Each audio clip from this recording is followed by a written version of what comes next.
Let's play some hockey. Tonight. Energetic, passionate, and savvy. Gouche Live. Brought to you by the good people at the Hockey News and Sports Illustrated. And now, ladies and gentlemen, the Gouche. Hey, welcome to another episode of Gouche Live right here at the Bottom Line, 22 Front Street. Just a stone throw away from the Hockey Hall of Fame and, of course, the Scotiabank Center. I just noticed that the Toronto Blue Jays are losing again to those New York Yankees. I watched it last night and said, wow, that's a pretty high score. I think it was 10-2 or something like that. Sounded like a football game. Hey, listen, we've got an extra special guest today. Yes, he is in Colorado waiting to watch Game 2. He is known as Steven Ellis from the Hockey News. He'll be up in 1 second. Of course, I can't go anywhere without my producer, Jordan LaRoche, who's right next to. We're going to break down Game 2. But before we do that, tonight we are hosting, along with Danny Granger and, of course, the Sheriff, Art in Hockey at the Bottom Line. Come on down. It's in support of sick kids. You're going to have a great time. And make sure you check out the chicken wings here. And you know what? I had a hamburger the other day. Fantastic. All right. Here he is, ladies and gentlemen, all the way in Colorado is our buddy, Steven Ellis. Gouche, how you doing? Hey, I'm doing really good. Hey, this show's been produced by you guys. Or no, presented by the Hockey News, produced by Jordan LaRoche. We're really excited to have you on. I know you're sitting up in probably a private box. I'm sitting in seat 12 of row 15 in one of the corners. So aren't you a press guy? Yeah, just we're sticking down here. The media meal's coming up soon. Food out here, by the way, awesome. Shout out to Sliceworks Pizza, greatest pizza place I've ever had, I think. There was a burger inside our pizza. It was pretty good. Hey, great coffee here. A little bit, not cold enough. Hey, talk to me about Colorado. Have you seen Kyle Quincy there by any chance? No, I know you're a big fan of his, but no, I haven't seen it. Denver's been kind of cool. It's what's the temperature there right now in Toronto? What's the temperature here? It's about, I'd say plus 20, but honestly, I had to wear a coat. It was warmer in Australia at about 12 above, so I'm not really understand. The wind's incredible here, like holy mackerel. Well, it got up to 35. I felt like Dorothy. That's how heavy the wind was. It got to 35 here, but it didn't feel like 35 because there's no humidity here. No, right. So it's it actually feels more like 25, if that makes sense. We went to a Rockies game. Yeah, I was in Sydney and it was like 13 above, and they're very humid there too. And exact same thing. It felt really warm, comparable to 20 here without humidity. Hey, listen, we're here tonight. We're having a great time. We're at the Bottom Line, of course. We're doing this Art in Hockey. Do you know the Sheriff? You ever met the Sheriff? It's funny. The first time you brought him on your show, I had actually found I didn't know his name, and then I searched his stats, and I was like, oh, that's kind of cool. And then you brought him on the show. It's like, that's kind of good timing. Yeah. Well, I'll tell you what, he's a great guy, and Danny Granger's here. They're doing a great art show tonight, all for sick kids, very important cause, of course. As you know, Wayne Cowley's in the house. We just see him sitting over there. He's waving. Wayne, we've got Wayne Cowley. We've got Steven Ellis. He's in Colorado. He's got VIP seats. He said if we could get onto a flight, we'd be there right beside him. Yeah, now you tell us. So. Look, there are a lot of seats there. All right, you know what? I got to bring him up. He's ready. He's excited to be talking to you too. It's Jordan LaRoche, the producer. Steven? Hey, Jordan, how you doing? Not too bad. Hey, listen, obviously we're going to be talking about the Toronto Maple Leafs, what's going on in – oh, no, I'm sorry. No, we'll go Tampa Bay, of course, against Colorado. You were at Game 1. What a really exciting game, I know. What do you expect tonight in Game 2? Any changes? I know you and I, Jordan, yesterday talked about it. We want to get you – you're there live. The game live versus the game on TV, it's great to see the replays, but you actually get, the passion, the feel, the blood, the sweat, the tears. Love to hear your opinion on what you see is going to go on tonight in Game 2. In terms of an actual playoff crowd, I've never seen anything like what we saw there. There's I think it was 17,000 people, but it's this place just rocks. It's a great arena, ball arena, great crowd. We get to, instead of sitting in the traditional media box, which is kind of usually on the side of the ice, usually opposite of the player benches, we're actually behind one of the nets. So we start off on the net Colorado is defending first. twice. And so it's kind of a cool view. And the pregame show was awesome. I don't know if they showed it on the broadcast, but they have these these bracelets here, and you put them on, and they light up, and the whole place is like a cool light show. That was awesome. So it was awesome, and it's again you can see things a bit better on TV. You get more context on a lot of things because you got the announcers always talking. But for here to be here, there's nothing like it. Hey, Jordan, we talked about it earlier about game one and, the things that went on. Goaltending was really strong. What are your thoughts? Are you thinking there needs to be any changes made?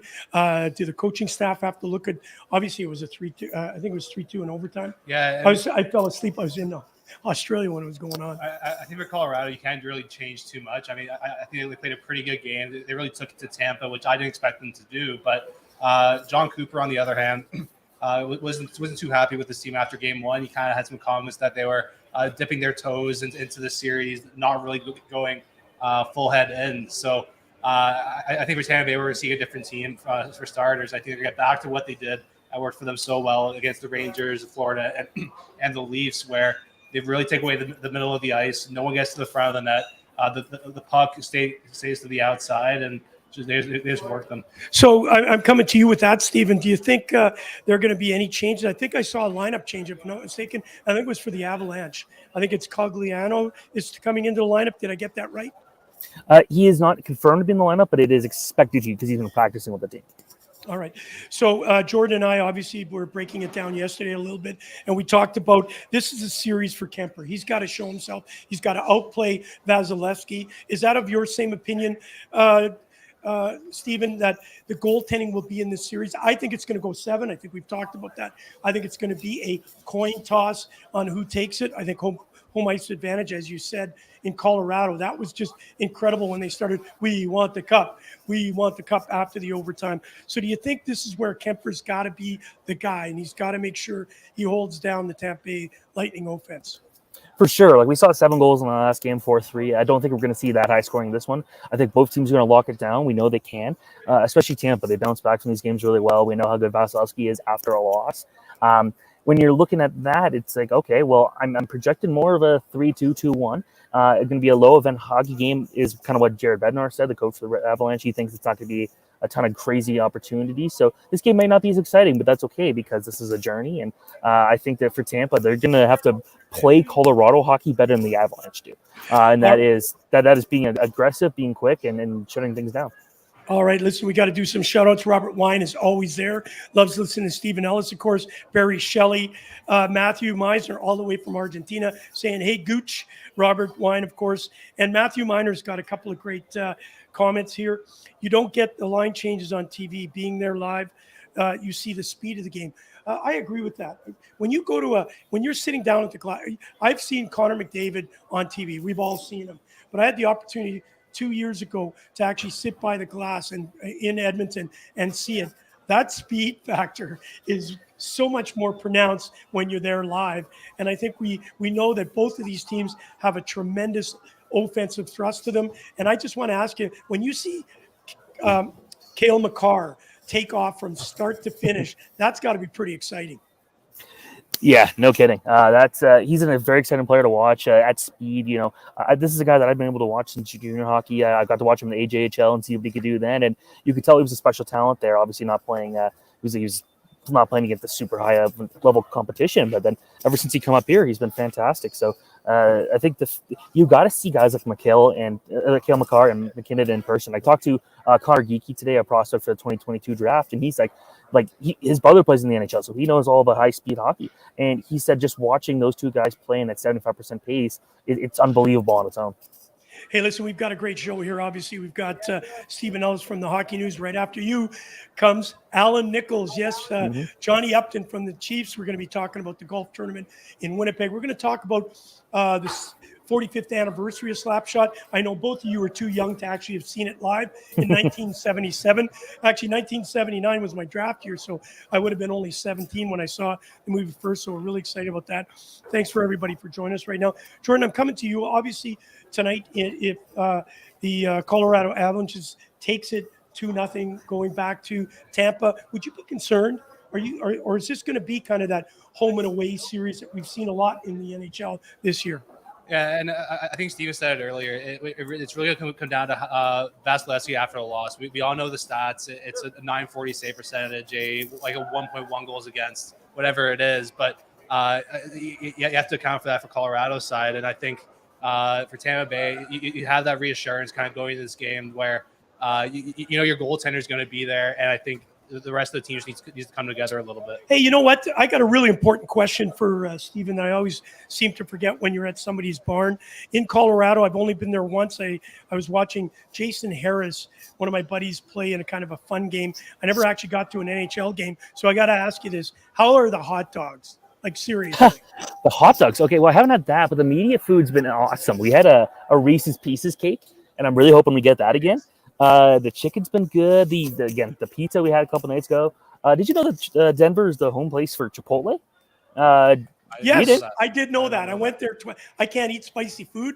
Jason Harris took me to one of their most. They don't have spicy. They don't have spicy food at Chipotle though. Well, it was whatever he gave me was. Well, I think they put pepper on it. Well, so the best part is there's a guy, the creator of Chipotle. His name is Steven Ellis, Ells. So literally one more letter, and it's my name. Hey, always a pleasure talking food with you. I'll tell you, you're a foodie. Hey, listen, Christian Fluga's just joined us all the way from Germany. Listen, we're multinational already. We got U.S. We've got, obviously, Matthew Meisner in Argentina. He's a big fan of Steven Ellis. And, of course, now we got Christian Fluga. I'm all year impressed by the speed of the Avs. I don't believe the Bolts can get along with the speed for 7. What are your thoughts on that comment? Christian played pro hockey. I got a chance to play with him and against him. One of those guys that, for a German was an absolute talent, big kid. But he really likes the speed game, and he knows Leon Draisaitl very well and Tim Stützle. So he knows the German game. The game is now becoming a lot more speed, of course, with the ice being bigger. Do you think Christian has any concept when he talks about the speed of the Avs versus the Tampa Bay Lightning? I think that would imply that Tampa's not a quick team, and they're a very quick team. They've been able to compete with teams like Toronto and the New York Rangers. They've got good speed. Florida's got good speed. So they've been playing those teams and being able to shut them down for the most part. So for me, again, there was one comment here: you're only as good as your goalie, and Vasilevsky is the answer here. If Vasilevsky plays out of his mind, Colorado's going to be tough because it doesn't matter which team is he stopped Austin Matthews. He stopped Artemi Panarin. He stopped Barkov and Huberdeau and guys like that. He's played this high-level competition. Let's not forget Colorado has had quite an easy ride all the way to this round. Sure, they played McDavid and Draisaitl, but they didn't play a ton of games. They played 4 games, so they've been able to do a lot, kind of any challenges they've had go their way. So I'm not concerned about Tampa. I think for sure it was like Colorado. They're playing in front of home. They've got all the energy there. They had 2 weeks or basically over a week off. They had all the momentum on their side, so I completely understood why they won Game 1.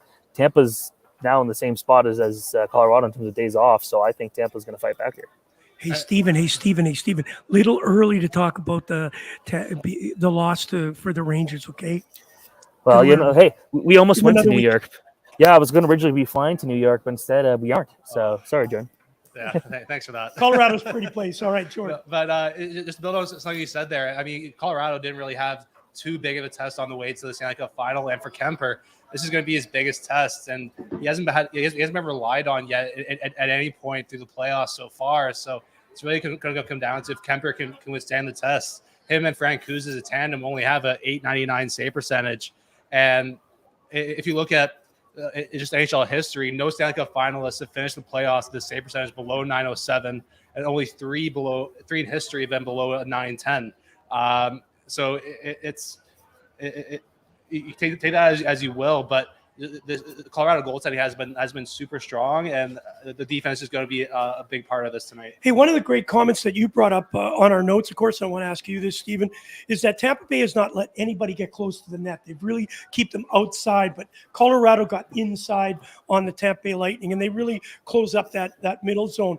Again, you're there live watching these games, so it's, again, there's the pro and con of live versus obviously watching it on TV. When you're there live, you can see the whole play kind of expand. Talk to me about that. Do you agree with that finding that the Tampa Bay Lightning were not able to control the forwards getting into obviously Vasilevsky's face? Yeah, the stats kind of show there that was not necessarily their best defensive game, and John Cooper said it there or before or after the game. He's like, well, you know what, like we unfortunately just gave a lot of good opportunities there, and so they've got to be able to not do that again, and that's kind of what they were able to do against Toronto when they went there lost and they were struggling. They were able to change pace and they figured it out. So I do think this is going to be kind of a big moment here for Tampa to kind of change how they play, because Colorado took advantage, and let's not forget that Tampa Bay didn't have much time off and all these things. The Colorado Avalanche had more time to kind of watch, and I think that's important. That's a good point.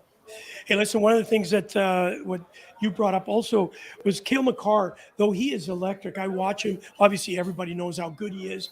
But the Tampa Bay got an opportunity to shut him down a little bit because they were controlling the blue line a little bit better. Obviously, the shots coming up from the front of the net, that obviously is a big concern for the Tampa Bay Lightning. Why is that? Why are they opening up the middle and then taking away the defensive core, right? But then leaving that vulnerable zone. Anytime that you give people a chance to be in front of a goaltender, in that slot area, it's a lot more dangerous than having the shot come from the point. Yeah, and a lot of that was, I think it's the Cale Makar factor, right? They're trying to watch the points so much more closely, and then that draws that defense, whether it's a forward or a defenseman, just draws them out of their zone, and it gives a window for someone to kind of get in. We saw that on the Gabriel Landeskog's goal, and I believe it was Arturi Lekkonen's as well, where a man comes out to play the puck, and just leaves a gap behind them for a backdoor play. Hey, listen, obviously we're looking at the Tampa Bay Lightning versus the Colorado Avalanche. Colorado Avalanche playing at home are up 1-0 and went into overtime, ended very quickly, of course, in that overtime. I think the Tampa Bay Lightning can really feel that, there's nothing wrong losing game one. They've proven in the past they can come back. And John Cooper, of course, said this was not their best game. He thinks there's a lot more left in the tank. What are your thoughts on how John Cooper can maybe make little fine changes? Because obviously getting a goal from our friend Nick Paul, we love him dearly, of course. He's one of my favorites just because of the fact that he came down to Australia with us. How does he open it up a little bit? How does he get guys like Stamkos and Kucherov? They need those guys. Your best players have to be your best players outside of Vasilevsky. What does John Cooper need to do? Because there's line matchups, of course, but he's got to do it on the road. Well, first, I apologize. There's a lot of music going on. I don't know how loud it is. Fantastic. Love it. It's a nice background music. But John Cooper, he's a smart coach. He doesn't need to do anything out there to overcoach these guys. They know what they're doing. They've been through this all before. They've lost games. They've lost a lot of first games in the series. They're 6-6, I believe, in first games dating back to 2020. So they actually kind of struggled in the start, but then they figure it out. They're smart. To me, I don't think he makes any changes. If I'm looking at that lineup, I don't make a change. Braden Point eventually going to want him to keep getting in further up the lineup, but I think the way the lineup's looking right now, it was a slow start that hurt them. I think they're going to figure out things before too long. Hey, there's a great comment from Matthew Meisner, but just before that, you sent out a little. Dave Amber is in the background. Say hello to Dave. Does a great job. All right, a great comment from Matthew Meisner here. Yes, Gouche, Colorado found the way to open up the Tampa Bay in the zone. What have they done, guys? First, we'll go to you, Jordan. How have they found a way of opening them up? Because they really crushed down into the slot zone. Now all of a sudden they're opening them up. Maybe that's because they have to cover Makar, right? So they have to bring the forwards up a little higher than they're usually comfortable with. Yeah, and in that series against the Rangers, I mean, we go up against Adam Fox. He's not Cale Makar in the sense that he's not going to go to the net. He's not going to shoot as much. Adam Fox is going to look for that pass, where Cale Makar is going to try and make a move towards the net. So I think Cale Makar just holds on the puck a little bit longer. Eventually, that defense is going to start cheating out a little bit, and then eventually that just opens everything up. Steven, you again being there live, what are your thoughts on that? How does Tampa Bay cover the point and then of course shut down the middle? Sorry, the sound was too loud there. I missed what you said there. Jordan was just saying how he felt the way that they were able to shut down the middle, but it opens up the defensive pair to be able to get shots. So they've had to move their forwards up to cover the Makar factor. How do you see John Cooper being able to make a change so that he can shut the middle down, but also have an opportunity to take care of Cale Makar? The one thing Tampa does really well is line matching, and when you look at all the good Colorado's depth there, and the guys like Dixie Comper and Arteli Lehkonen and Burakovsky having these good things. Tampa Bay could do the same thing. Tampa's got a really good group of defensive forwards. They've got guys like Corey Perry kind of gets in the head. I would like to see Corey Perry go out there and mess with guys like Kill McCarr. He's been kind of quiet in the last little games. So I think this is something where if he goes out there and he becomes a menace, that's the Colorado can't necessarily match right now, especially if now with Kadri out of the lineup. So they really just kind of get into their heads. And we know Tampa could do that. We know guys like Belmar, guys like Hagel can all do that. It just take Colorado away from that. But again, they're good at line matching. You throw your best player out there. If you put Kill McCarr out there, you put Victor Hedman out there on the other end. So I think it's just all about making sure you're just on that. And obviously, Colorado took the last change was key here, but Tampa's got the depth where they can handle it. Again, I don't think people made it look like Tampa was like really screwed here, but it's one game. Hey, listen, Jordan, John Cooper said they need to get physical, and you mentioned, obviously, Corey Perry not being that kind of rat. He needs to get in people's faces. That's what he's good at. Pat Maroon, the same. They need to get those type of guys going and getting in the head of all the other players like Steven Stamkos. Of course, as you mentioned, Steven has to step up and start playing. But it's got to be guys like Pat Maroon, and of course, if Kadri does come back, both of you can comment on the Kadri thing. I don't know where he sits right now, but is it important that Corey Perry and, of course, Pat Maroon get in the faces of these players? Yeah, we saw when Tampa Bay went down that there's a lot more stuff after the whistles. There's a lot more pushing and shoving, a lot more kind of net scrums as well. So I think Tampa Bay, they realized that they weren't really kind of getting to Darcy Kemper and into Colorado Avalanche's head. That's when they really started to, just make life miserable for Kemper and the decor, and just try to call all that extra stuff, because Tampa Bay, with all the playoff experience they have, they know they can do that stuff and play to the best of their ability. Where we see in other teams in the past, when push comes to shove, they kind of lose the focus in the rest of the game. Hey, Allan Nicholls in the green room, and he just said to me, I think he said, I think Steven was listening to the effing song. So don't post that. Listen, I know it's really busy there, so we're going to let you go in here in a couple seconds. But I would be absolutely remiss if I didn't ask you this question. The John Tortorella signing in Philadelphia. I've got to hear your comment on this. And before you make your comment, Jordan and I kind of debated this and talked a little bit with James Murphy.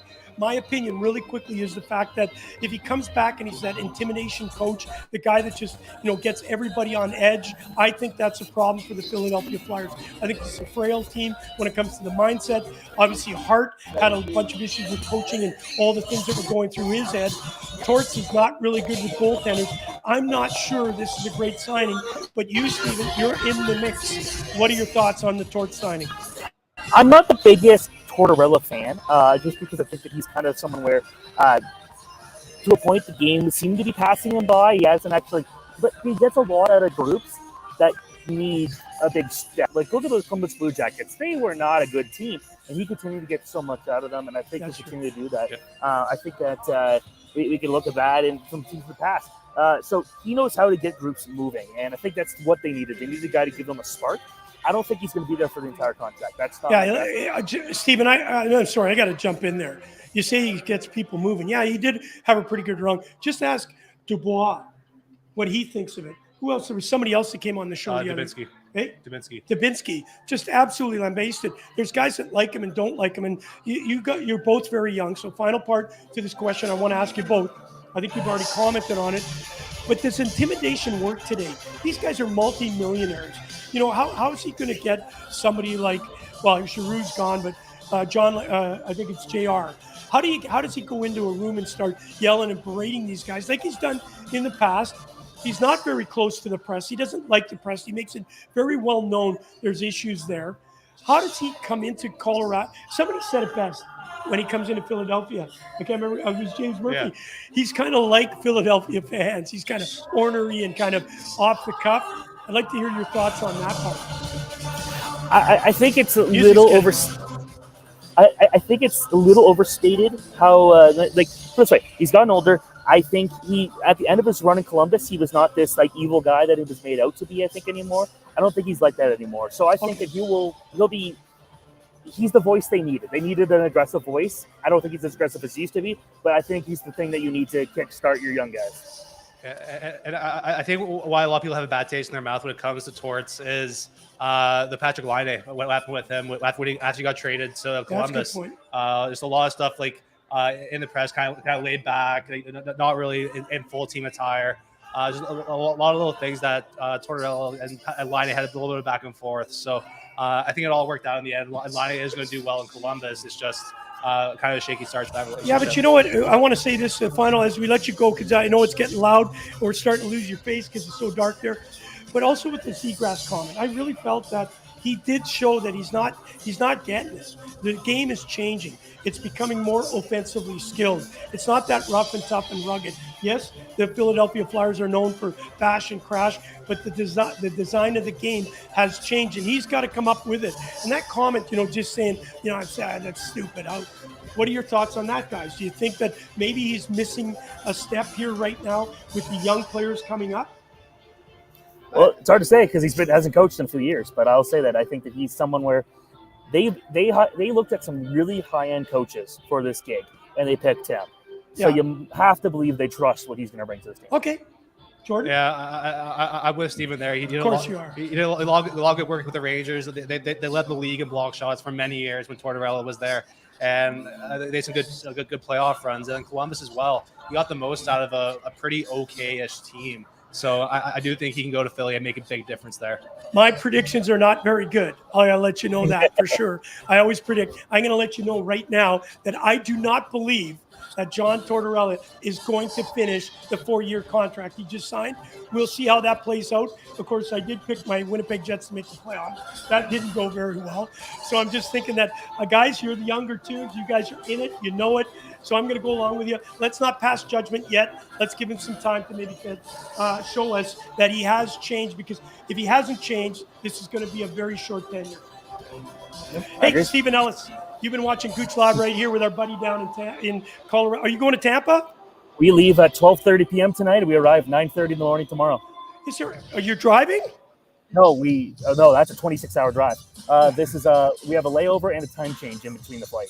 Okay, I thought maybe our budgets really dropped, so we had to take a bus. You're probably on the Greyhound bus or using the bus from Slapshot. That'd be kind of cool. Yeah, that'd be awesome. I'm glad we're not doing that. I'll say that. All right. Steven Ellis, thank you. I hope we can catch you back in Tampa Bay. We're going to obviously break down what's going on in Game 2 in the next couple of days. So Steven Ellis from the Hockey News, always a pleasure to have you. Always a pleasure to hear your thoughts on the Stanley Cup Final. See you, buddy. Thanks, Steven. Thanks so much, guys. Hey, it's always great to have him on, right? Yeah. Hey, we've got a live studio audience going on. How you doing? Yeah, you can say hello. The sheriff's mother. Hi, you are absolutely gorgeous. Now I see why he's got the looks. Well, Everything good? Yeah, he's got the height, no question. Well, great to meet you. We're just here and for Danny. And Yeah. I'm delighted to be able to say hello. Well, thank you. That's very kind. Great to see you. Is the sheriff in the house? I think he will be a little bit later. All right, I'll come over and see you. Thank you for introducing yourself.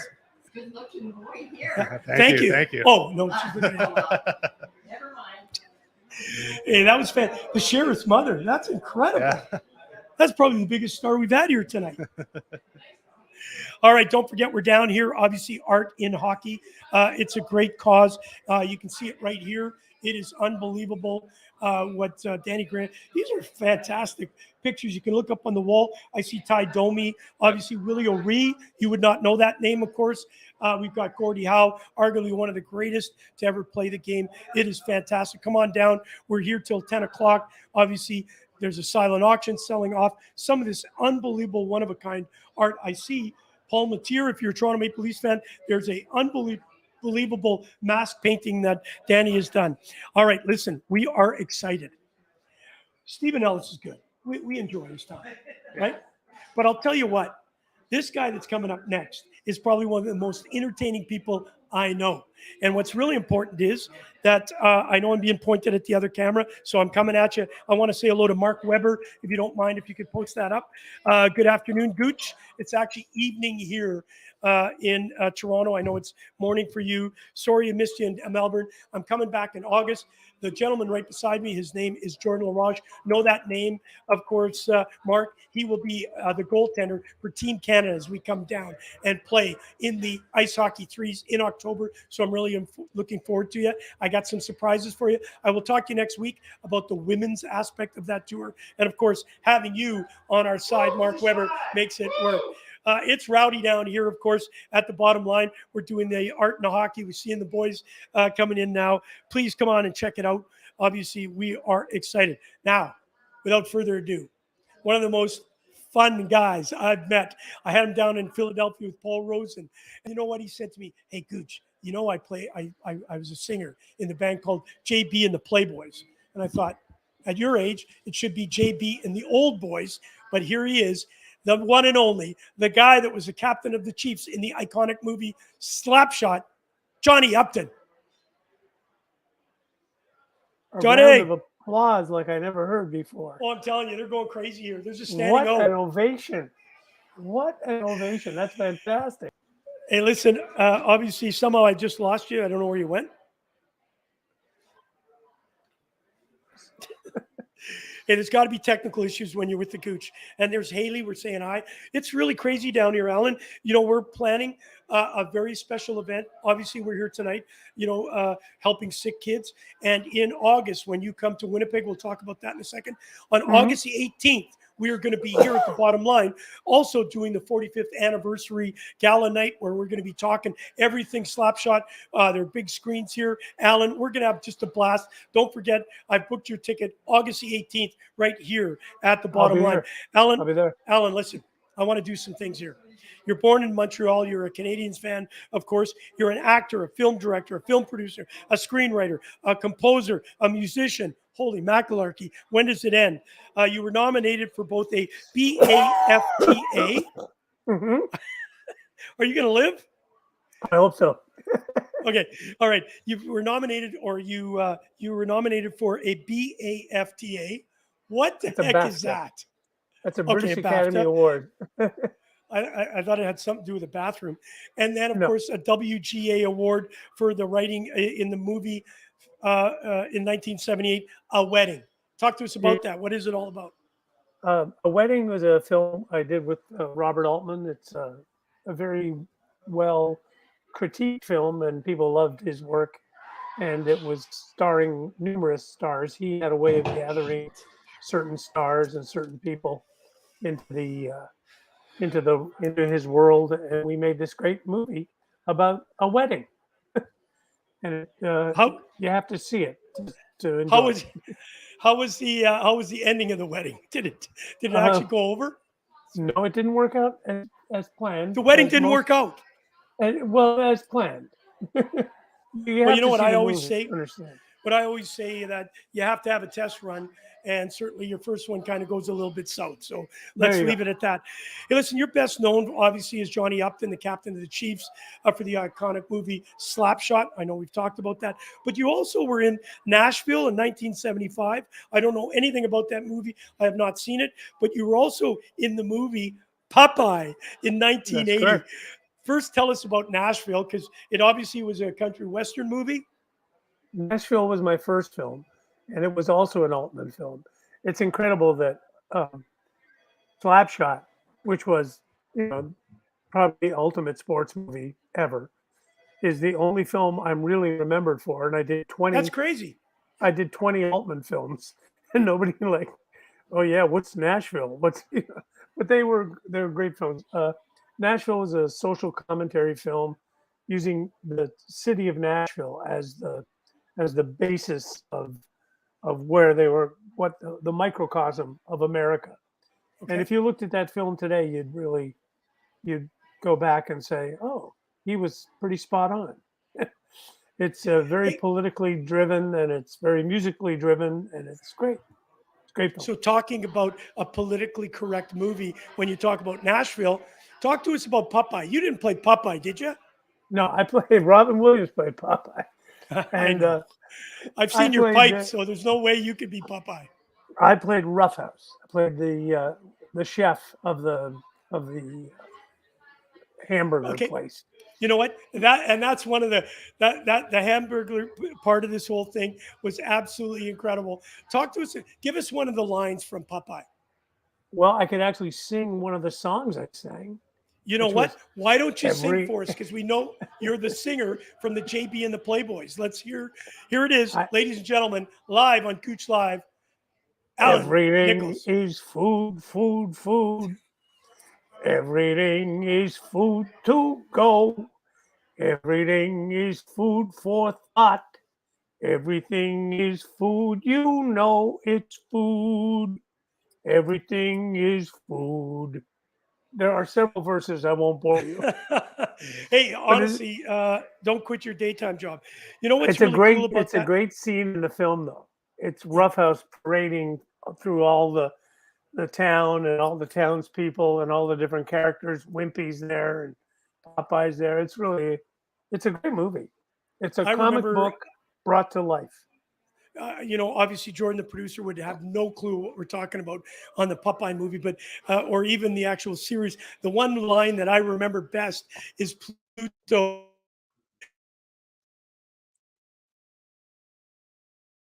I lost you there.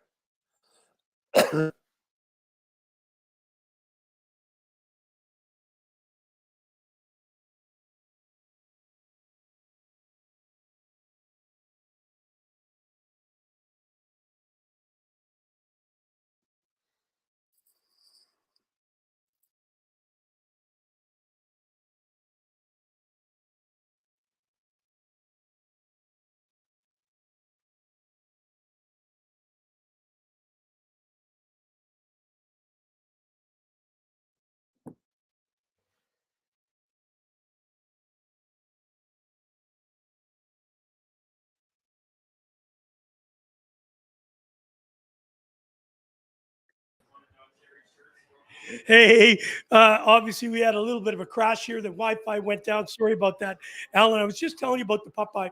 I said a guy like Jordan wouldn't even know what Popeye is, and he's saying no. He watched it as a kid too. But what's really Oh important, yeah. you remember Pluto? Obviously, Yeah. Pluto always made the cranks on Bluto. Pluto, and Pluto. it was the frog scene where the frog says, "Pluto did it, Pluto did it, Pluto did it." All right, listen, let's move on from obviously your acting. You've done so much in the obviously being an actor, film director, film producer, screenwriter, a composer, and a musician. Let's talk about that musician part. We were down in Philadelphia with Paul Rosen, and you were leaning over my shoulder and you said, "Hey, is anybody singing the national anthem for our charity game?" And I said, "No." He said, "Get me a mic." I said, "What? Get me a mic." And you and Paul crushed it. You know, Yeah, it was fun. you crushed the American national anthem, but when you sang the Canadian, there was nothing like it. Yeah. Talk to us about those early days when obviously you were involved in Montreal, the music scene. Montreal in itself is just an absolute blast to be in. But if you're in that nightlife, especially back in the 70s, I know we cannot tell the X-rated version of your life as the JB and the Playboys. Talk to us about being in the music industry 70s and 80s in Montreal. Well, it was great. I mean, and actually, it was earlier for JB and the Playboys. We were around in the '60s, and we actually toured with the Rolling Stones, and we toured with the Beach Boys 2 times, and we had a fabulous run. We were around probably from '62 through '67 or '68, and it was great. We had some hit records on Chum Radio and on CFCF Radio in Montreal and in the Maritimes, and it was a wonderful, wonderful time. JB and the Playboys were kind of an example of the earlier super group, but what it was like to be in a super group in the '60s was so different than it is today. Especially when we toured with the Stones, and the Stones we did 5 cities with them, and they were in 2 station wagons, and we were in an Impala and a U-Haul. Going from Montreal, Ottawa, London, Windsor, and Toronto. How much fun would that be? Like serious? It was amazing. I mean, I actually recently, as recent as 10 years ago, ran into Keith Richards at a film opening. Yeah. And I said, you may not remember this, but I was in the band JB and the Playboys, and we opened for you. Your Hey, first Kenny Canadian Reed is tour." in the house. Kenny Reed is in Yeah. the house. Sorry to interrupt you there, buddy. Kenny Reed, we'll That's get okay. him up in a few minutes. For people that don't know who Kenny Reed is, he's one of the iconic sportscasters up here and knows everything about baseball cards. Can you believe it? Hey, Oh my listen, gosh. we are so blessed to have Allan Nicholls, of course, the captain of the Chiefs. And now we're talking about JB and the old boys, and the Playboys. Some of the other things, obviously you were signed by RCA. Later it became the JBs. And then Yep. you got into the Carnival connection with the Capitals. But the one that really piqued my interest was that you were in the musical Hair. And as we look at you right now, we're missing a bit of the hair right at this moment. Yes. Talk to us about that, because being in a musical, you've done everything when it comes to the acting and obviously being in film. That must have been an absolute incredible musical to be a part of. It was a great run. It was beautiful music, and it was a wonderful time. It was 69 through 71 for me. And I played both the leads, Berger and Claude, and I had a grand old time. It was really, really great. Really fun. And I went on to do some other musicals. I did Jesus Christ Superstar. I played King Herod.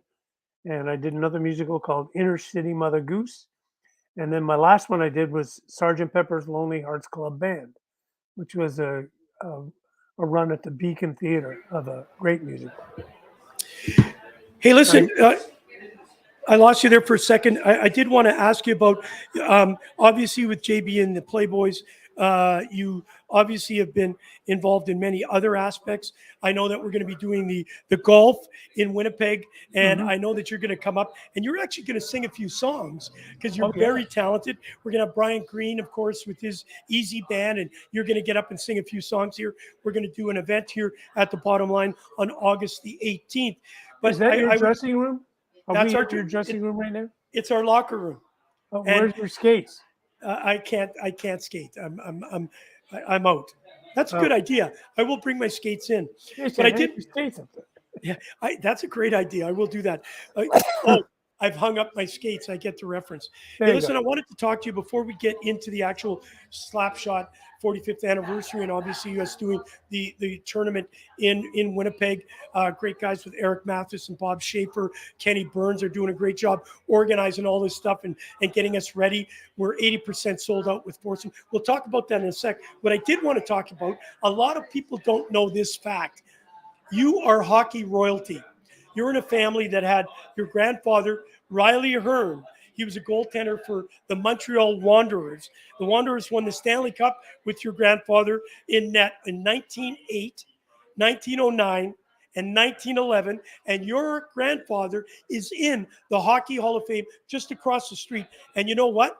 We will be going over there when you come here to the Bottom Line. We'll go over and take a picture of that. His plaque will be on the wall. Oh, that's great. That's great. Yeah, he's on the big wall. I've seen him. And his name's on the cup still. Yeah, I don't know how much longer. I don't think. Yeah. I think it may be gone by now because every 7 years, I think they lose a ring.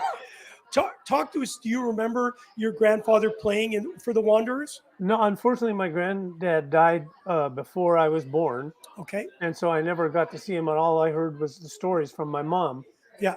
But he was very instrumental and very active in the sports scene in Montreal. He was one of the originators of the NHL. Yeah. And they put the whole idea of professional hockey together. He played in Pittsburgh for a while. He was from St. Mary's, Ontario. He played in Pittsburgh for a while, and he played in Montreal for a long while. Incredible. And but in those days, the season was like 16 games, and they traveled by train, I guess, or I don't know. Yeah, it was train. Yeah, and it's a great. My mom's told me great stories, and it's just so honored to know that your granddad is in the Hall of Fame, but was an originator of the sport and started one of the first goaltenders. Matter of fact, he is the first goaltender to score a goal. Did not know that either. Historian. He scored a goal. All right. That's incredible. Well, I can't wait to talk about that more when you're up here. Obviously, when we're doing the 45th anniversary Slapshot. Obviously, being from hockey royalty, and then, of course, getting into being one of the iconic members of the cast for the movie Slapshot. This is 2022. So it meant 45 years ago in 1977. You shot the movie with the cast of crew that have become household names. Yeah. Who would have thought in 1977 when Paul Newman accepted this role? They actually, I think it was either Paul Newman, Robert De Niro, or it was Al Pacino. Al Pacino. I apologize. Could you He wanted imagine the role. Could you imagine Al Pacino taking over the role from Paul Newman? I just can't see it. Hey, you play the game or I shoot you. Nick Nolte. That's right, Nick Nolte. Wanted to play Ned Braden, That's crazy. but he Think about that. could never get the skating together. And George insisted on having actors that could skate. Well, you know what? And they picked Paul Newman because he could skate. That's one of the major reasons they did it. Hey, listen, obviously all the pieces have fallen together for us to go back to Winnipeg. You were there 5 years ago for the 40th anniversary. We're now doing the 45th anniversary in Winnipeg at the St. Boniface Golf Course. You were a big hit. Dave Hansen's going to be there. Jeff Carlson's going to be there. Of course, Danny Lemieux, we don't know exactly with Yvonne Burnett. He's having an operation on his heart. We will probably not see him live, but he'll come on screen. And Jerry Hauser, the Brady Bunch, you and Popeye and him and the Brady Bunch. What a great cast and crew. Talk to us about the importance of Slapshot, even 45 years since it was actually obviously put to film. It's so important to ice hockey, right, or hockey around the world. Talk to me about the importance of this movie 45 years later. I think I've kind of finally figured it out. And for me, I think what it does is it celebrates the sport. Yeah, it shows a lot of the angry side, some of the fights and some of the ridiculousness and some of the brutality and some of the craziness and the wild things that went on. But it celebrates the sport in the right way because it celebrates it as a minor league sport where it comes from hometown America or Canada. And these guys they become a team and they're threatened to end the team. And then they pull it all together and the team comes alive by hiring these 3 Iron League guys who just won't give up and just want to play hockey and wanting to play. I mean, it's different than the game is today. Let's face it. But I think the reality is that film celebrates the sport of hockey and everything, the whole reason it began and the whole reason you played and the whole reason I played. You know, it's a great legacy for the sport. Now, No I know question. a lot of people, are offended by the violence or the language but that's minor. It's really about the team and what the team did for the city and what the city did for the team and what the people did, how the interaction between everybody, you know. Yeah. And I really love that movie for that reason. And I actually wanted to ask you a question if I could. You can ask me anything you want. Okay, so if we take today's hockey, and I hear everybody say, well, they've taken the fighting out of hockey because it's a bad example for the kids. And so I'm watching a game the other night, and I see all that pushing and shoving and hand, face washing after around the front of the net. And I go, is that a better example than a guy hammering a guy because he two-handed him earlier on in the game? I'm not so sure. Yeah, a very good question. My thought on it is that when you watch, hockey is an art form. You've given these guys a sheet of ice, and they're able to perform. It's almost like a canvas to be able to paint their picture. Yeah. And watching guys like Connor McDavid and obviously McKinnon play this game, like Stamkos, I just find that is the true sport today. Yeah. as everything evolution comes into it, I would agree with you. This pushing and shoving and the headshots we have to take out of the game, and it kind of diminishes how great and graceful this game is. I know it sounds kind of crazy, but a lot of these guys are almost figure skaters on ice. What they can do with a puck, what they can do at high speeds, their edging and what they do today is so far more advanced than when you and I played. And I think we have to adapt to the times. And I think you're right. You know, these guys doing the face wash and all that sort of stuff. The only reason why they do that is most of the time they're not as talented as the guy they're face washing because they want to get in their heads and try and get them away from their game. So I don't know bringing back fighting and you know, if somebody wipes his hand into Connor McDavid and you have a big fight, if that's going to change anything.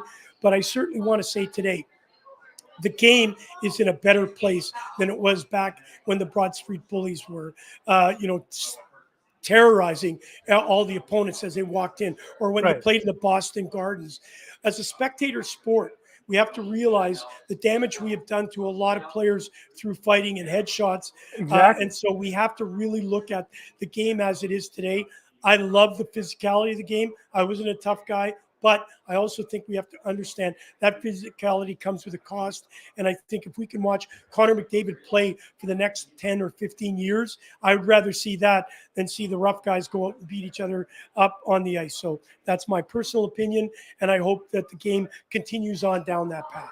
I agree with you 100%. I think I think it was Colton the other night.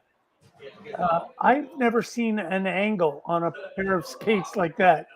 He was going to the net, and he got so low. He was like on like a 30-degree angle. I don't know how he stayed upright. Yeah. And, Well, it's also he didn't score, but it was a great play. You know. Yeah. Well, and when you see guys like Connor McDavid, as I mentioned, Cale Makar as a defenseman, Adam Fox from the New York Rangers, this game is in really good shape. Let's keep it going. Hey, listen, I want to get back, just as we let you go here, I want to get back to the Slapshot movie and, of course, what we're going to be doing in Winnipeg.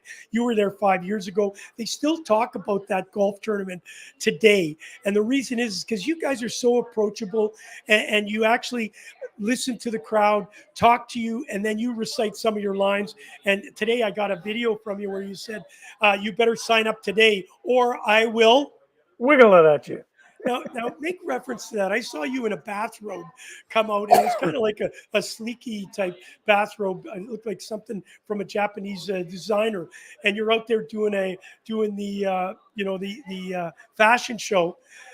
Just break that down for us. How fun and funny that scene must have been. Oh, the scene was hilarious because we're in minor league hockey. You have to do things to get sponsors and to get money. And so one of the things we had to do as the team, as the Charleston Chiefs, was we had to do a fashion show.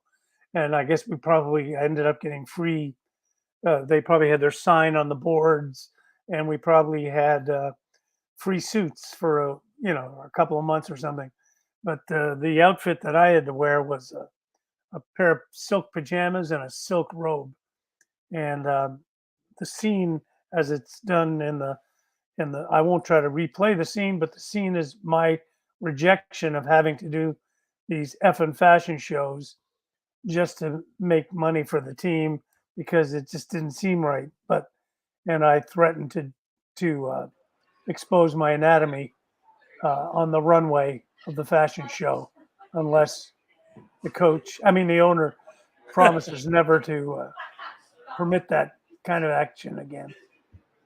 Hey, listen, we're so lucky to have Allan Nicholls. I know we're going to be talking a lot more over the next couple of weeks regarding the 45th anniversary of Slapshot and, of course, the golf tournament that we'll be doing down in not only St. Boniface Golf Course in Winnipeg, but also we'll be coming back here to the Bottom Line and having a party and showing off the great makes. And you guys behind the scenes allow people to get to know the Paul Newman stories. Obviously, he's no longer with us, but a lot of people look at him as this iconic actor, but he was just one of the boys, and I love hearing those stories. Will we do it like we did it once before? I think we did like a hot stove. We'll do a hot stove right here. Yeah, that's great. In front. Yeah, fabulous. all right. All right, Alan, as I let you go, I just want to say thank you for all you do. You help us tremendously, obviously, with all the charities. We're at a charity event tonight. It's called The Art in Hockey. He's got some incredible art here. I'm going to ask Danny if he doesn't mind doing a couple of slapshot pictures for us, art here. That's absolutely, truly amazing. And we'll bring it out to Winnipeg. And you and I will do we'll be the auctioneers for the night. Okay. All right. I can't talk that fast. Ladies and gentlemen, Allan Nicholls, captain of the Chiefs, a.k.a. Johnny Upton. Always a pleasure to have you. Thanks, Gouche. See you buddy. soon. Johnny Upton, I'll tell you what, I had him in Winnipeg. It was the best, and he is entertaining. Make sure you check out the golf tournament in Winnipeg, August 16th. Make sure you come down. Hey, listen, we've got an extra special guest right here at the bottom line. We're right beside the Hockey Hall of Fame. We're right beside where the Toronto Maple Leafs play. And you know what? Tonight, we're doing an incredible charity event for sick kids, and it's all because of Danny Granger and, of course, Sean McMorrow, the sheriff. But I've got the man that knows everything about sports cards in the world. He's actually got sports cards that he opened up one day. He got a Gouche in there, and it had double bubble. Yeah, true story. Ladies and gentlemen, here he is. Ken Reed. What's up, Gouche? How are you, buddy? I'm doing great. Is that a true story, or is that making that up? No, you don't have hockey cards in this continent, do you? Yeah, I do. Yeah, your German ones are here. I got one. Yeah, I gotta get it across the ocean. Oh my God, I didn't bring my bag. I'm going to bring it. Yeah. Okay, it's actually selling for 99 euros. Really? 99. No So kidding. equate that. It's about $150. That's a pretty good There's card. only 4 of them. Really? That's like a Steve Ludzik rookie card or something. That's huge. All right, now you're getting carried away. Yeah. Obviously, we're here for a great cause. Yeah. Sick kids, of course. And, you know, I joke about the fact that you are Mr. Hockey Card. There's no question. Yeah, I like And them, sports card. Yeah. The baseball and Yeah. Yeah. so on my, you will not know this, but on my hockey card, when they were doing the picture and all that sort of stuff, and I had the Gretzky helmet on, the white Yes, bucket, you were a Joe and guy. Yeah. and I had the the sweater tucked in, and the guy that was taking the pictures came up and said, "Hey, we got to ask some questions. You're from Winnipeg. There's your birthday. I need to get some of your hobbies."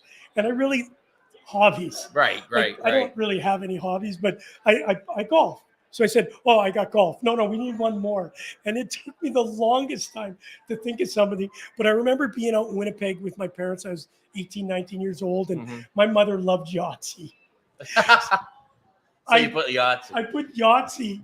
I said one of my hobbies was Yahtzee. And Jordan, the producer, one night we had an opportunity. He was staying with us, and his girlfriend was there. And Tony and I said, "Hey, why don't we play some games?" And of course, we pulled out the Yahtzee game. Board. It's on your card. And I crushed them. Did you? Oh, it was public. Is that the one where humiliation. you push the thing down? And No, you roll you them? grab the rope and you throw it down. Yeah. Yahtzee. Yahtzee. Yeah, there's my mother likes art and drinking games, so she incorporated Yahtzee. Well, we're going to try that here tonight. Yeah. Danny's going to set it up. Yeah. What's that thing called? Pong? No, what do you do? Pong. Oh, beer die. Yeah, Or beer pong. Yeah, Beer pong. Yeah. Want to do that tonight? Mom would be good at that, but she'd want to play rum pong. Listen, I'll do wine with your mom. Okay. All right, As long as the wine comes in a box, she's cool with it. Do you know what? I'm kidding. Mom's Thank you for classy touching lady. on that. I'm going to digress here for a minute. I love that comment. I got to tell this story because people, everywhere I go, I always go and look at the cheapest red wine on the menu. I have Weren't you to. just in Australia? That Yeah. cheap red wine there? Yeah, but my buddy owns a thing called Zante Footsteps. It's incredible. Yeah. I'm going to bring you. Does your mother drink red wine? Can she funnel it? Yeah, Mom All will right. drink red wine. Okay, all right. We'll find a bottle of Zante Footsteps store. Anyways, long story short, everywhere I go, it's a true. Everybody knows it's a true story. I will say right off the bat, can you bring me a red wine? Yeah, I'll bring you a red wine. Can you bring me one out of a box? Yeah. And so Tony, my wife, just absolutely thinks I'm a loser. Yeah. Stop saying that. That's ridiculous. So she's not on the trip. We're in San Francisco. And I'm with a couple of good friends, and Napa Valley. Obviously, everybody knows that's red big wine. time, yeah. So the lady comes up and says, "What would you like?"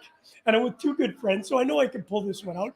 I said, "Yes, I would like a red wine, but it has to be in a box." And they start peeing themselves laughing. And the girl says to me, "Are you serious?" I said, "Yeah, come on with me." So she took me back into the back room. In Napa Valley. No, in San Francisco. Okay. And she says, "Here's our wine." And she opens up the door, and they were in these big box vats that they would pour just like beer. Wow, no kidding. That So is you were a onto true something. story. It's not I bad. think we should get that. So box wine isn't that tacky after It's all. in. It's coming in. Well, There you go. because there's a shortage of cork. I don't know if you know that. There you go. Who knew? Shortage of cork. Who knew? Now, let's stop the wine That's story. Let's get into educational, Ken Reid. All right, buddy. What's up? What's going on? Tell me what's going on. Mom's in town. Mom's in town. She's visiting from Where's Pictou. Mom? Mom's where? right there. Pictou, Nova Scotia. I always talk about Pictou County, the home of, one of Sean McMorrow's teammates. He'll be here tonight. Andrew Sim, his younger brother, Johnny Sim. He was Sean's goalie in Sarnia. Okay. The home of Bubbles. Bubbles is from Pictou Bubbles. County. Hi, Bubbles. Yeah. George Canyon. Who else, Mom? Colin White, Johnny Sim, Lowell McDonald. Colin White. I know that name. Lowell McDonald. You remember Lowell Who? from the Pittsburgh Penguins, Hamilton Red Wings back in the 60s, 70s. Won the Masterson in 73. Little. Yeah. I'm a little too young Colin for White that. from the Devils. Troy Gamble. Oh yeah, Troy know, Gamble. Bunch of guys. Derek Walser. Oh Yeah. my God. Yeah. I don't even know where Pico is. So. No, Pictou. Pictou. Yeah, Sorry yeah. about that. That's okay, buddy. Well, it's great to have you here. Thank you for joining Sweet us. Marie, they call her. Call her Sweet Marie. Yeah, you can call her Sweet Marie. Yeah. Sweet Marie. Yeah. After a box of that red wine, I don't know what you call her, but Sweet Marie for starters. That I've drank or that she's drank. Oh, I hope you split it. Okay. All right. Well, that was a big. All right. I She's digress. game. Okay. Obviously, it's wonderful to have your mother Yes. here. But let's talk a little bit about Ken Reid. Okay. You're incredible what you do. Thanks, I buddy. love following you. Thank I love your excitement, your passion for it. As players, we're passionate about playing, Yeah. and you're so passionate about what you do. I love that Thank about you. you. Thank you. And then it's the player. I got to ask you about cards. Yeah. Because as a kid, I had those beehives. Remember those Love ones them. that were Love kind them. of a brownie color, Yep. and then Esso came out. Remember with those little Stamps, decals and all that yeah. sort of stuff.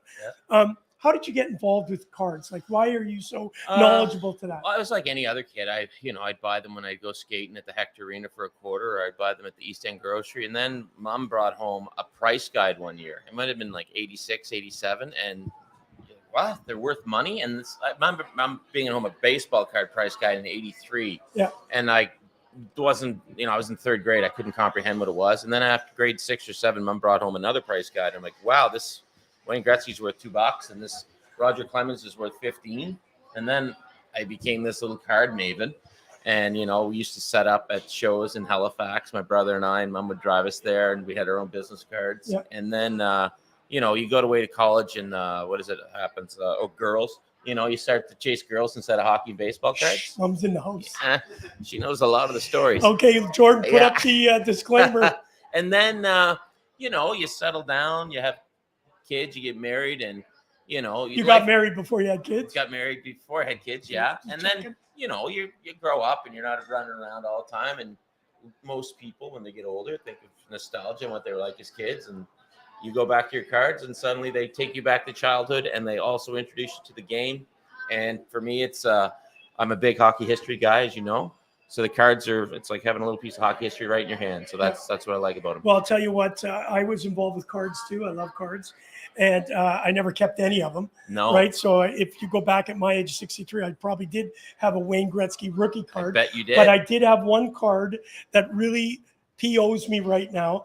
My mother was a huge Chicago Blackhawks fan, like big in those days, because black and white TV. And, Yep. she was a big Frank Mahovlich fan Yeah. also. But for some reason, she really liked she loved the logo. Is how she fell in love with it. Beauty, yeah. And you couldn't see the color anyway. So No.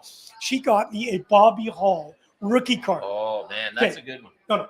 But you know what I did with it, of course? But you're right. You folks. got it, Yeah, exactly. Yeah. And I look back years later, and it's Yeah, got it's all the. dinged and It's marked. probably worth, I don't know. Do you still have it? I do not. Okay, that's the key. Well, step one still have, and the crazy thing about cards I find is everyone wants them in mint condition. So if you found this old card in mint condition, to me, that means the guy that got it or girl that got it, they weren't that into it. Where guys like you and I would get our cards and we'd look at them and play with them and toss them and play flipsies or chuck them in your bike spokes. Yeah. I never did that. I even knew that was sacrilegious thing. But to me, a well-handled card always means that a kid was obsessed. He was turning his Gretzky over, looking at the back, reading Brantford, Ontario, or from the back at Tom Fergus's 83, 84 O-Peachy, he has two German Shepherds and flipping it over and stuff like that. And yours is Yahtzee. And so to me, if you see a card that's perfect and it's old, that means it wasn't loved. It's going to be worth more. I like that. It's going to be worth more, but it means an uncle probably bought a pack for some kid who was, I don't know, maybe into Dungeons and Dragons or comic books instead of hockey or baseball. And it went aside and it sat there forever. Whereas you get these cards that are beat to hell. Your Bobby Hull Well, it's beat up. went with you on your bike. there's kids who put their favorite guy in their No, pocket. it was on. You know when you put them on the in the spokes. Yeah, I I love know your that. golf shoes. I got those in white. Oh, do you? I got those in white and black. Yeah, they're nice. Those are sweet. They're so comfy, eh? Where'd you get them from? I think I got them at a golf tournament. They're plastic. You've seen them. They're black and white. Yeah, they're plastic like they're plastic like my teeth. The front four, you know. We're that. in the same boat. Did you get crowned? Or did you get? Yeah, I got crowned on. But you would have worn the Gretzky Jofa, I'm assuming, because you loved Wayne. Yeah. Right. Yeah. So you're over there in Germany. You're tucked in. So It you would was have had tucked in. Gretzky rookies for sure. I probably did, but I can't find them. Yeah. Now. All right. So obviously the love it. Do you have a card right now that I got to tell you, I was in Philadelphia with Dave Hansen and Jeff Carlson. Yeah. We're doing an event just a couple of weeks ago. The world is opened up. The Hansen brothers. The Hansen brothers. So now they're having a lot of fun. Yeah. And they gave me their cards. I love it. I should have brought it tonight. Should have. They did 2 cards. They did 3 cards for the Hansen brothers. Yeah. And on the back of Jeff Carlson's, Yeah. I'm reading it, and it had him. He was transgender, and it went really dark.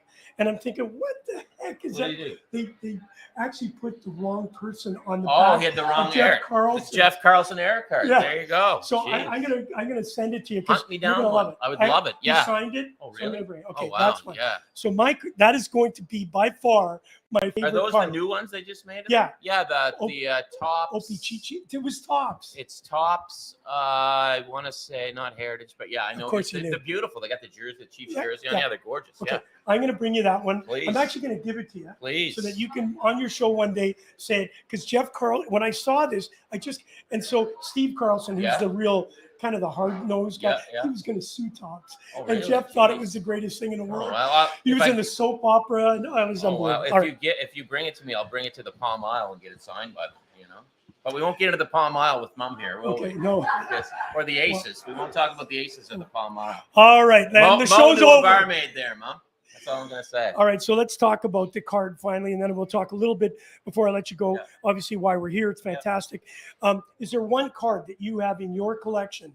Don't tell me where you live because we may come and steal it. Yeah. Is there one card that's worth over $300? Yeah, lots. Yeah. Is there one that's over $1,000? Yeah.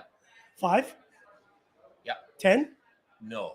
There Oh, would okay, have wow. been one that was worth 10 a while back, but I parted ways with it. All right. Yeah. Hey, we're with Kenny Reed. I'll tell you what, he knows everything about cards, but he also knows everything about sport. I love watching on TV nightly, talking about not only the great games around us, but more importantly, hockey. I know Yeah, I'm you're a a hockey big guy fanatic. first. Yeah. Obviously, Tampa Bay and the Colorado Avalanche are up in Game 2, and you've seen Yep. a lot of hockey in your life. Yeah. You do a lot for charity too, so I want to Thank thank you you. for that. That's Thank very important because I met you out somewhere. Out Oh, east. geez, we meet everywhere. No, but out east we were doing a hockey tournament, and you and I were Yeah, dangling. Yeah, was that I was showing them my hard hand. and stroke one? Yes, it Yes, was. it was. Yes, it was. There you go. There you go. See, I got a memory. We're always everywhere. So let's Everywhere. talk about the Colorado Avalanche Yeah. and the Tampa Bay Lightning. Game 1. Could you honestly have picked a better game for the Stanley Cup with No. two of the, I would say, almost the favorite teams? And I'm believing that it's going to go to Game 7. Just Yeah. not only because of that, I said it beforehand, but wow, what a Yeah. Game 1. The speed is crazy. The pace was nuts. I thought the third period was the best one. That was the one with no scoring. Yeah, for me, it was a showcase game. The skill is nuts. There's something about a 4-3 score too, because you get some offense, but it's not sloppy. Yeah, You know, it So wasn't sloppy. Right. But yeah, I thought it was just fantastic hockey. The pace is incredible. How you're a first line guy there and you're keeping up with that pace. Nathan McKinnon for me is the guy. Like he's just sitting still on the wall, and then he takes those 2 strides, cuts to the middle. You know that play. And Oh, yeah. he hit it in the breadbasket of Vasilevsky. But man, it was weird because it was the only game I watched of Tampa this season or these playoffs where I could go, wow, Hedman kind of was Look, a little that- off. He threw up a lot of pizzas. Yeah, he threw 2 He was a pizzas that pizza cost service. them. And I'm like, is it because Hedman was off or just Colorado pressure so fast? But yeah, I mean, it's going to go 7. I don't know how it doesn't go 7, but it was to me, it's if you want to pimp the NHL product and showcase it, that was the game. Couldn't ask for better. Yeah. Hey, listen, of course, we're doing the live show here, Gouche Live, in the locker room. It's the first time you've probably seen it, looking pretty good. And, of course, real it's nice. the auction. It's the auction spot tonight, so I know we're getting pressured. Get out so we can sign up. But I do want to ask you a couple more. You mentioned the McKinnon story, but think about, have you seen anybody better other than I know Jordan, the producer, is going to say Adam Fox. Okay. But have you seen anybody close to Bobby Orr like Cale McCarr? That kid Well, is. if Wayne Gretzky says it, I got to take Wayne Gretzky. Did he say for it? He said the only guy offensively and defensively I compare to that I've seen is Bobby Orr. I'm paraphrasing what he said. Yeah. So if Wayne Gretzky says that, So we know what we're talking about. we're not going to disagree with Wayne Gretzky. A couple of Jofa guys like us, right? Did you wear a Jofa too? Oh, yeah, for Okay, sure. so- Got it at Cleveland Sporting Goods, 1990. You know how much they are right now? Oh, they're $300, $400. So I had a red one, Okay. a yellow one, Okay. a white one, Oh my and God. a blue one. Oh, my And I God. don't have any of them. So I was going to play in a charity You game. don't have any? I know. I got one. I paid $480, and I got a certificate said that Wayne Gretzky wore it in practice. But Wow. I'm sure that was just a pile Now, of. I have a Gretzky Jofa. I bought it at Cleve's in 1990. I still have it. Wear it. But then I also got look who's here. It's the man himself. I got a blue Klima, a There's red, a a man. black Klima, and a white Klima. Mr. Harrison's here. Yes, sir. Yeah. And I'm a Jofa guy for sure. Yeah, I love wearing it. I love wearing it because it's like you're not wearing it anymore.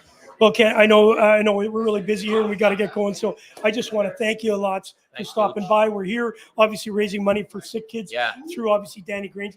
The art's unbelievable. Listen, Danny's got a couple. I got a couple pieces from Danny. It makes me sound like I commissioned the pieces. I got Danny to do me a couple pieces, right? He did a beautiful one of my kids. Mom, did I give you a picture of the picture that Danny did of the boys? You have that, right? I printed that off for you. So he made that for Christmas. Unbelievable. The hockey stuff is nuts. Yeah. That he does it with a Sharpie is That's it's crazy. insane to me. The dude is just super talented, and apparently he could do Elvis as well on Yeah. the side. I know So he actually can do is it really all. good. Yeah. And you know what's crazy is I can't even do paint by number. No, Like, no, it's just I can't do ridiculous. You anything. can Yeah, do I do can with a doodle. Sharpie. Yeah, Okay, listen, you promise come back. yeah, good. We got to get you live in here. Yeah. And when you go off, I'm going to show you the picture of me and my joke with a broken beak. I And love was it. worth Well, I'll show you my hockey clip. Sweet. I'll trade See you. you, buddy. I won't trade you a joke for it. but I'll- Ken Reed, the man that knows everything. Hey, listen, we're wrapping it up. We are here. Danny Granger's in the house. We are here, Art in Hockey, and we're certainly excited to help them out. There is a silent auction going on right now that we got to get back to. They got to throw us out of the room. But before that, we're just going to wrap up the show. The producer's back into it. So we just want to talk and end off the show. How cool is that, dude? Yeah, and I didn't know a ton about his kind of involvement and just I obviously knew he does the Sportsnet and he's on there most of the day pretty much, but I didn't know about the hockey card stuff, which is definitely a cool hobby that I was always interested in. Hey, you know what? And Ken Reed does that whole thing when he gets you all fired up. He woke me up a few times at 3 o'clock in the morning when I couldn't sleep, and all of a sudden the TV turned on. Listen, we're going to wrap the show up. What a great show! We, obviously having Steven Ellis in Colorado is absolutely great. To have Allan Nicholls come and talk about. And did you actually know Popeye? Are you joking? 100%. You know the movie, or did you watch the series? I watched the cartoon show growing up. I grew up on it. One of my favorite shows. I did too. We're not the same age. I grew up in Hong Kong, so all the TV we had was 30 years. 20 years old. So. Yeah, that's true. All right, I just want to finish off the show. Of course, you know that we're going down. You're going to be a big part of it. We're going out to Australia, and we're going to have what's called the Ice Hockey Threes, which will be 3-on-3 hockey, adopted from the NHL overtime. Of course, it started in 2005. I want to ask you about tonight. Hockey's still in the playoffs. Yep. It's going to be one of those games. Tonight, there's other hockey going on, and it's actually called 3 Ice, and it'll be taking place tonight in Las Vegas. Are you excited about this? Like, is it going to get us warm and fuzzy about hockey through the summer? I was really excited until I saw that they're actually not coming to Toronto. No, they're going to London. They are going to London. What did you remember the date? It's in July. I don't remember the exact You and date. I are going to jump in a car. We're going to go watch. Easily. All right. Hey, listen, obviously, Richard Ort, thank you for all you do with the Slapshot movie. Really excited to have our good friend Allan Nicholls on talking about Slapshot. All right, wrapping it up. What are you expecting from this 3 Ice? Obviously, when we go down, the 3-on-3 hockey is really wide open. It's speed, it's skill, it's score. On this version, they've got a bunch of Hockey Hall of Fame coaches. I know that I saw Brian Trottiers there. John LeClaire is there. Just an incredible array of talent when it comes to the coaches. I think there's Team Führer. Why don't you read them off to me? We got Guy Carbonneau, Guy Lafleur. We got Sorry, Joe Mullen. Joe Mullen. Yeah. Leclerc. John Leclerc, yeah. John Leclerc. Brian Trotte, like you said.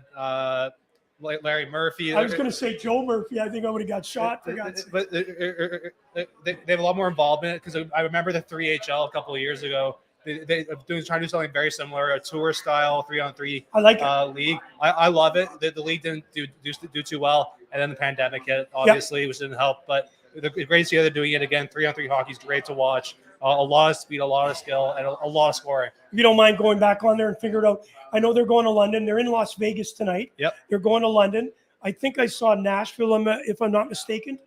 I saw they're in Vegas a couple times. I think Vegas is the end of it. So Vegas, Denver, Grand Rapids, Minnesota. Is the Stanley Cup Finals over before they get down to Denver? How cool would that be? June 25th is next week, so good planning on their part.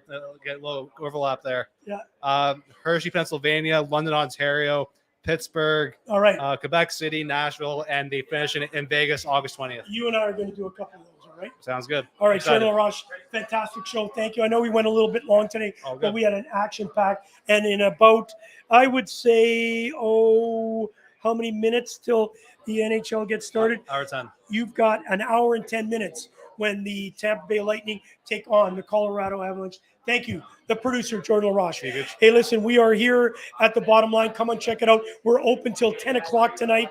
We are doing a silent auction. You have to come down and see this art exhibition by Danny Granger. It is second to none, and we've got a lot of signed pieces. Okay, thank you for being a part of Gouche Live right here at the Bottom Line. Brought to you by those good people at the Hockey News. Signing off. It is Game 2 in Colorado. Who will take tonight's game? Will it be 2-0 for Colorado, or will the series be 1-1? We will know that tomorrow, and we will see you Monday night right here on Gouche Live at the Hockey News and, of course, the Bottom Line. You've been listening to Gouche Live with your host, Kerry Goulet, better known as The Gooch, brought to you by the Hockey News and Sports Illustrated.